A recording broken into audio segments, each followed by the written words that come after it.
านได้យើងផ្ដោតទៅលើសហគមន៍ហើយនេះគឺជា model ល្អណាស់បាទ model ល្អណាស់កិច្ចការរបស់យើងគឺត្រូវធ្វើយ៉ាងណាដើម្បីគិតគូរឲ្យបានច្បាស់ថាតើអ្វីដែលយើងអាចទាញផលបានដល់ប្រជាពលរដ្ឋទៅមូលដ្ឋានហើយបើសិនជាការអភិវឌ្ឍនៅកន្លែងនិងការនាំចូលទេសចរការភ្ជាប់រយៈគឺថាបណ្ដាញនៃប្រព័ន្ធទេសចរបូកជាមួយនឹងកញ្ចប់ទេសចរផ្សេងដែលអាចធ្ពក់មកដល់ផលិតផលមូលដ្ឋានដែលគឺថាប្រតិបត្តិដោយសហគមន៍នោះគឺជាកិច្ចការល្អបំផុតរឿងនេះវាកើតមកពីខ្ញុំទស្សនកិច្ចក្រៅផ្លូវការនៅកលែនថ្ងៃមុនទៅខ្នងផ្សារហើយយើងឃើញ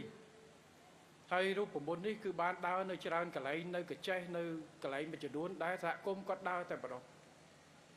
រូបមន្តនេះគឺថាយើងទាញទេសចរកន្លងទៅយើងមានគិតគូរថាទេសចរត្រូវការវិនិយោគអញ្ចឹងពេលខ្លះតលតែយកការវិនិយោគពីខាងក្រៅមកទុនពីខាងក្រៅដើម្បីគ្រប់គ្រងហើយអាចត្រឹមតែបង្កើតការងារ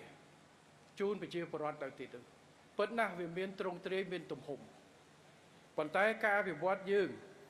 តាមជាពិសេសការអភិវឌ្ឍវិស័យទេសចរធម្មជាតិដែលមានលក្ខណៈតូចល្មមកិច្ចការងារនេះអភិក្រមរបស់យើងគួរផ្ដោតទៅលើការអភិវឌ្ឍនិងផ្ដល់អាទិភាពទៅដល់សហគមន៍ដើម្បីទទួលបានសក្តានុពលនោះឲ្យអស់លទ្ធភាពសិនមុននឹងយើងយកពីអ្នកខាងក្រៅមកដើម្បីជួយចង់និយាយយ៉ាងម៉េចចង់និយាយថានៅក្នុងការគិតគូររបស់យើងទី1ការវាយតម្លៃភូមិសាស្ត្រនិងសក្តានុពលនៅក្នុងតំបន់ដែលអាចទាញផលបានបង្កើតជាផលិតផលទេសចរនេះតើសហគមន៍អាចធ្វើបានឬទេកន្លែងខ្លះគាត់ធ្វើបានហើយកន្លែងខ្លះគឺមិនធំទេសក្តានុពលកន្លែងហ្នឹងគឺសហគមន៍អាចរ៉ាប់រងបានទាំងមូលអញ្ចឹងគឺយើងបកលក្ខណៈដើម្បីឲ្យគាត់ធ្វើហើយគាត់បានធ្វើរួចទៅហើយកន្លែងខ្លះ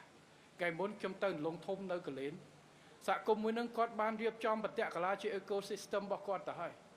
មានទាំងកន្លែងស្នាក់នៅក្នុងភូមិរបស់គាត់មានទាំងកន្លែងអ្នកដឹកម៉ូតូទៅមើលប្រាសាទមានទាំងទេសចររួចទៅហើយអ្វីដែលខ្វះគឺការជួយបង្កើនសមត្ថភាពគាត់ជួយហេដ្ឋារចនាសម្ព័ន្ធតភ្ជាប់តិចតួចទេហើយយើងបង្កលក្ខណៈនឹងជូនគាត់ហិរញ្ញវត្ថុខ្លះ